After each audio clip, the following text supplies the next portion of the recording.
Jake Skellern, thank you so much for staying up late to talk to me today. I've had to get up very early. It's not that early, but it's early for me. But thank you. Jake, you are 23. You normally live in Australia, or you have been living in Australia, but you're in New Zealand to take a break, really, aren't you, at the moment? But tell us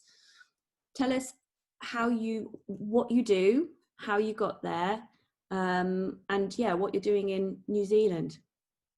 Okay. I'm a musician. I write songs.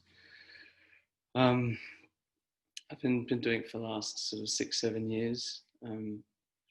I've always grown up playing the guitar and instruments. A little bit of that was to do with my grandfather's influence. He was a musician, and I felt a little inspired by him.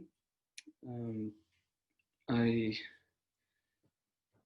moved to Melbourne, met some great musician friends, started to get proper work, and then just had to make the move back to New Zealand because of COVID mostly, which is a real shame, but also kind of a blessing as well, because during that time I was had to make the call of like, do I just do nothing, or do I try and be as productive as I can with this time? So decided to make an album, and yeah, it's going all right so far.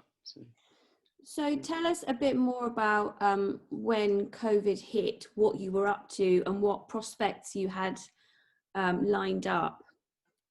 Yeah, so I started playing guitar for a great singer and songwriter called Glenn Wee. We were lucky enough to go and play at the Singapore Formula One and sort of do some pretty big shows. For my own stuff, I just managed to get a booking agent, and was it's all starting to happen, you know, like the wheels started turning. Yeah, then obviously that all just dried up completely when COVID. And the album that you've made, did you make that while you were in Australia? Have you made that while you've been in New Zealand? So yeah, but I recorded it all over here in New Zealand, which is a great studio. And presumably that's cost you quite a bit of money to get that done? It did. That's all the savings gone now. Okay. Yeah. And I've had to listen to your music, and I think it's really beautiful. You've got an incredible voice, and I just love the kind of the storytelling aspect of it, which really, I think that your granddad, if I'm allowed to say, your granddad was Peter Skellern, who is a very, very famous musician here in the UK. I'm sure he had big followings elsewhere, but obviously I know of him, and I saw him perform when I was at school. He came to perform at Claremont Fancourt School, where I went to school, and I remember just being completely mesmerized by the storytelling and the characters that he was able to portray through his music. It was really inspiring. So give us a bit of an idea about the timeline we're talking about. In Melbourne, it's been on and off lockdown for about, I think, seven or so months. So when it started to, the news first broke, there was a sort of, I think we went quite a similar approach to the UK. It was sort of an incremental lockdown. Obviously, like the bars and music venues were the first to be shut. Did the schools close, Jake? The schools stayed open for. It was quite a hot topic of debate, actually. They stayed open for even after everything else had been shut down. They were still encouraging people to go to school. And then that's how quite a lot of the clusters broke out. What they did was a state by state shut down. So I think all the borders are still closed in Australia.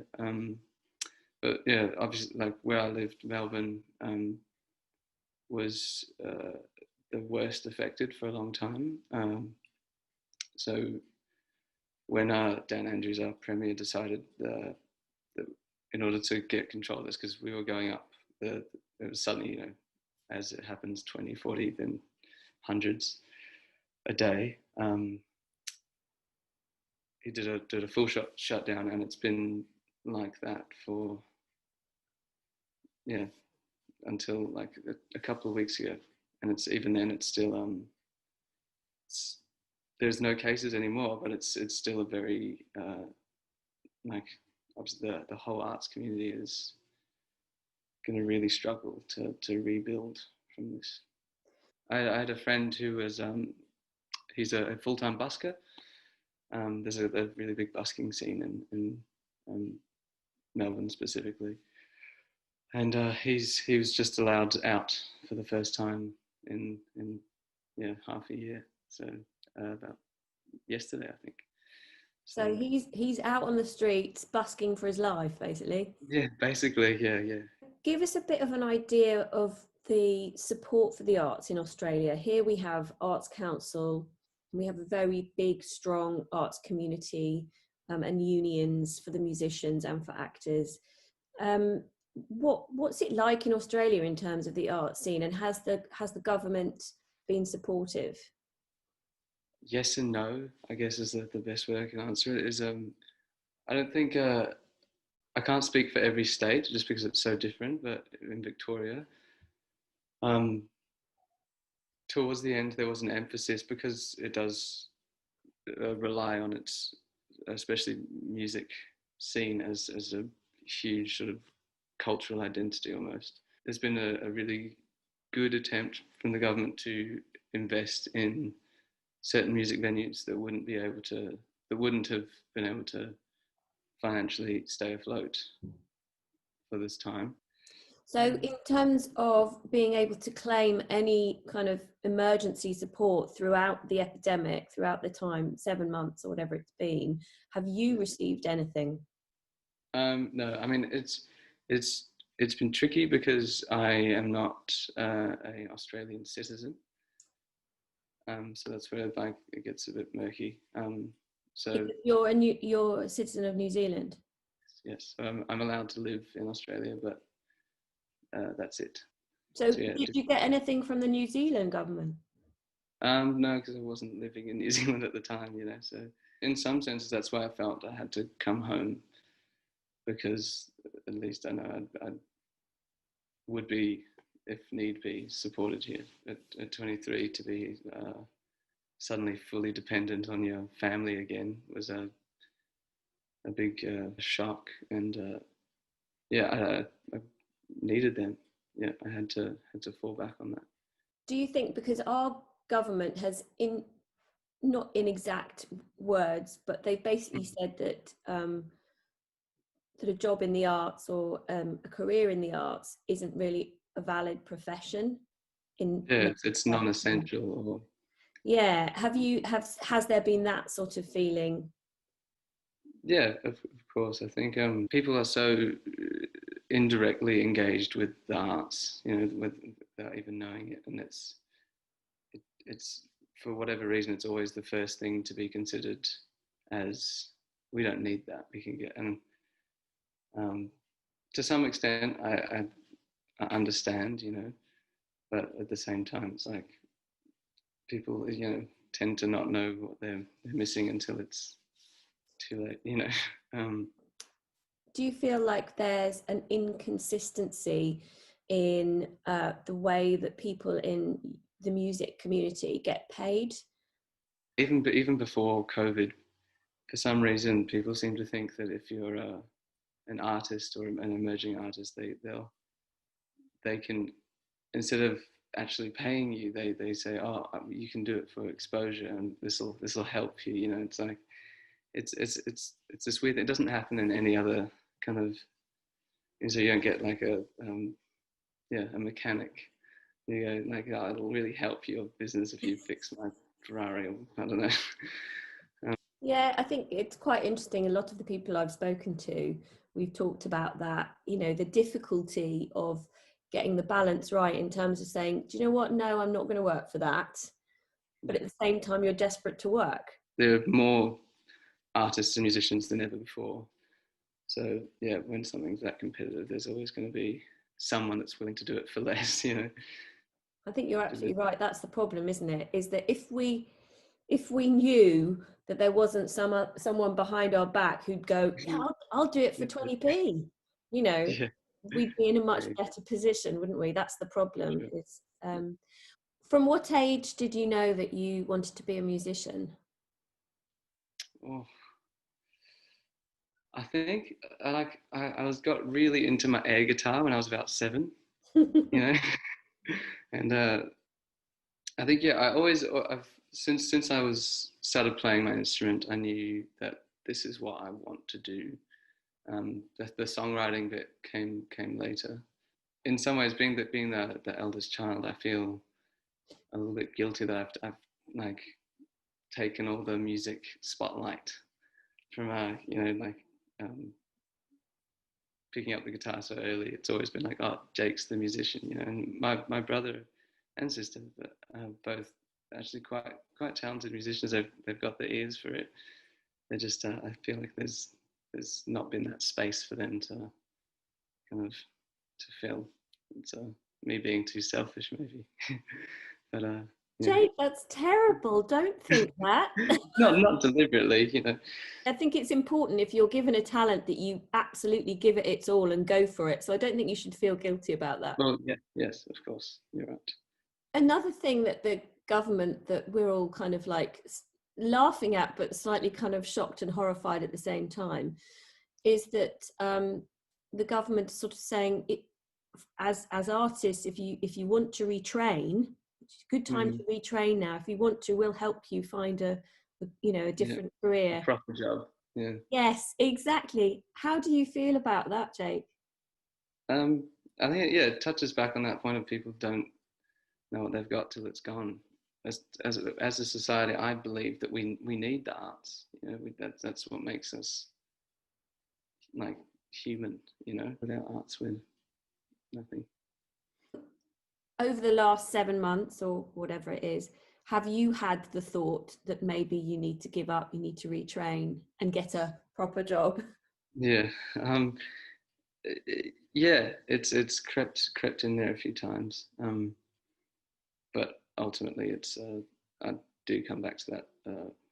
I believe in what I'm doing, and it drives me, and it is a proper job. You know, that's the thing you have to keep reminding yourself.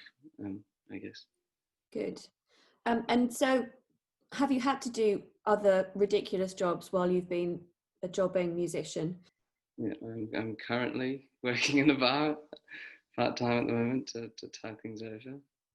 And if you were to retrain and do something else, what do you think you'd do, Jake? Do you think? Oh gosh. Uh,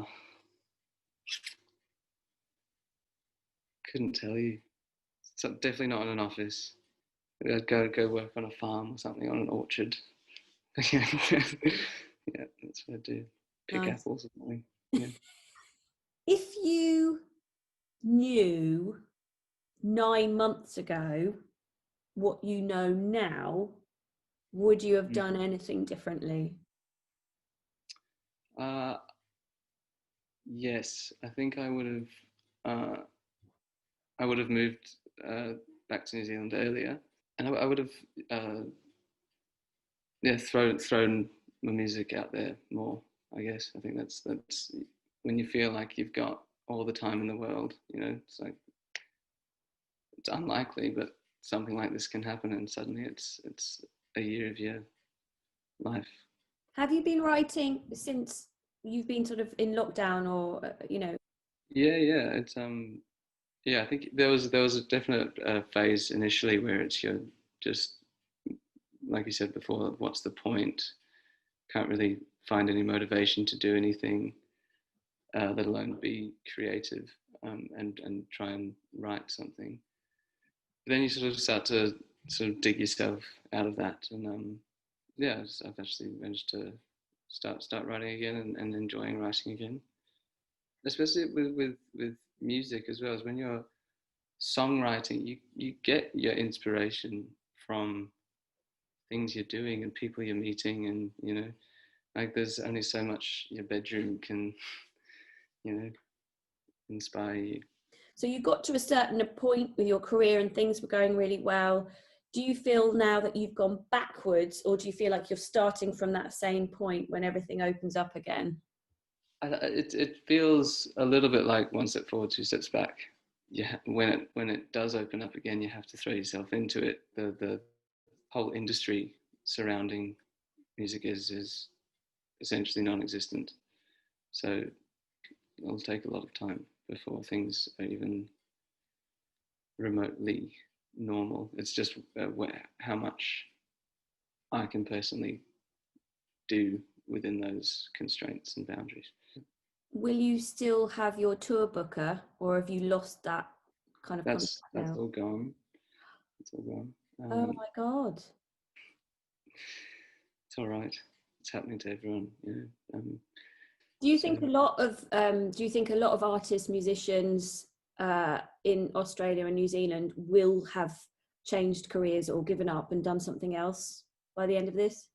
A lot of people, a lot of artists, musicians are on the sort of on the fence of whether they believe they can do it anyway. And then so I feel that this will be sort of the final nail in the coffin for a lot of people. What's made you the saddest about this situation? It was such a big deal. I have struggled with confidence musically in the past, and it was such a big deal for me to I stopped playing music for quite a while, and then I got back on the horse, started playing again, started getting shows, and that sort of that belief starts to creep back, and then when that all disappeared overnight, it was definitely kind of you feel like your heart's getting ripped out of it. You just you lose a lot of faith. When you play your music, Jake, how does it make you feel? I think I tend to write about like not the most joyous of subjects. It's like classic heartbreak stuff. So it brings back certain amounts of pain every time I sing the songs, but at the same time, it's definitely some kind of therapeutic release. I am definitely at my most comfortable when I'm singing and playing the guitar. And how do you feel about playing in front of people? Do you get nervous? I think I definitely get nervous. I cannot tell you how much I miss it. It's I'm chomping at the bit to be able to get out there and do it again. What's your plan? Oh, in some ways the plan is to have no plan. I want to get on the streets and do a bit of try busking. Do you feel that busking for you is a little bit beneath you, or does that not bother you at all? Growing up a lot, like I definitely had that viewpoint. But then last year I was lucky enough to go on a sort of like a busking tour kind of thing with a group of friends who are all very serious buskers. It just totally changed my whole perspective of it. People tend to respond really well, and it's a lot of fun. It's sort of like you're getting that instant feedback all the time. What's working, what's not working. And it's scary as well. Like it's a good way to challenge yourself for sure. Tell us a bit about what your music is like, Jake, and tell us where we can hear it. It's acoustic folk, woe is me kind of music. So we go to Spotify or something like that. Apple Music, iHeartRadio. I hadn't thought about this at all, and it's really fine if you don't want to. Yeah. Do you want to? Have you got a guitar handy? Yeah, I'll play a song. That's Come cool. on, that'd be amazing. Do you need to tune up or warm up? Do you need to do some vocal? I'll be good. We'll just jump into it and hope for the best. Okay, what's the song called? I'll play a song. It's the first track on the EP. It's called Simple to Say. Yeah, I'll give it a go.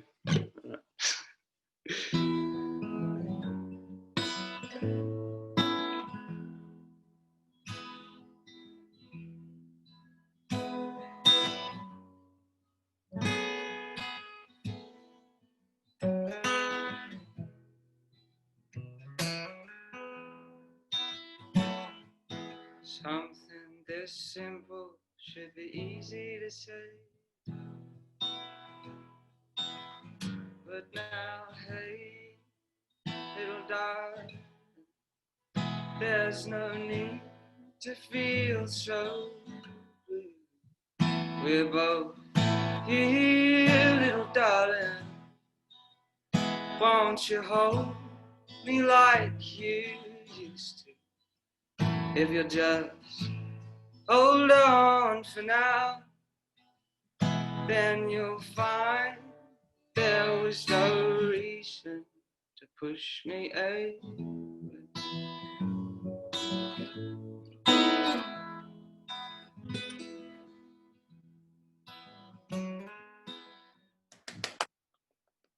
Well, thank you for letting me play that. Gosh, I haven't played that since the recording. It's really important for people to listen to your music, isn't it? Why? How does it help if people are listening? There's just so much music out there. It's so easy just to just slip under the radar. It's just a thing that people can go, oh yeah, I get that, and that might find some solace in it or not. It's about connecting, isn't it, in some way? And it goes back to the same thing. It's art in whatever form is about telling stories, isn't it? It is. It's how we know we're not on our own. So yeah. Thank you, Jake. My pleasure.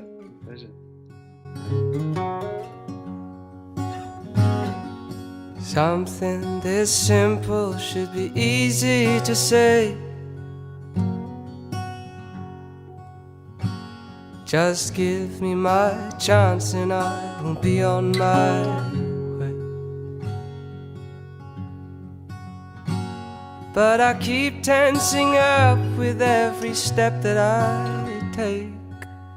So I'll just have to wait. I've got no more to lose, no time on my side. I don't want to know who, just why you lied. But I can't read the signs and I don't know who to blame. So I'll just have to wait. But now, hey, little darling, there's no need to feel so blue. We're both here, little darling. Won't you hold me like you used to? If you just hold on for now, then you'll find there was no reason to push me away.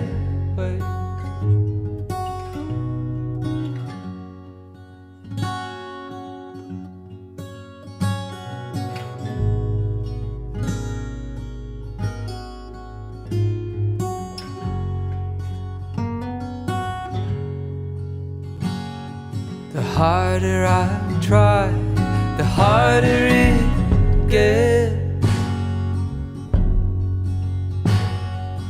Oh, why do I have to make things so complex? And I don't wanna sound easy, I don't wanna sound weak, but I need you.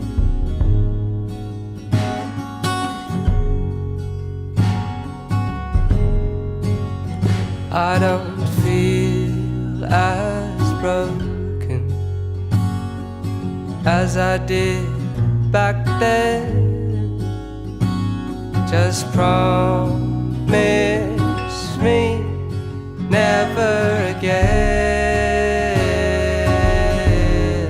Said I don't feel as broken, oh, as I did back then. Just promise me never again. Now hey, hey little darling, there's no need to feel so blue. We're both here, little darling. Won't you hold me like you used to? If you just hold on for now, then you'll find there was no reason. Yeah, you'll find there was no reason. Oh, you'll find there was no reason to push me away.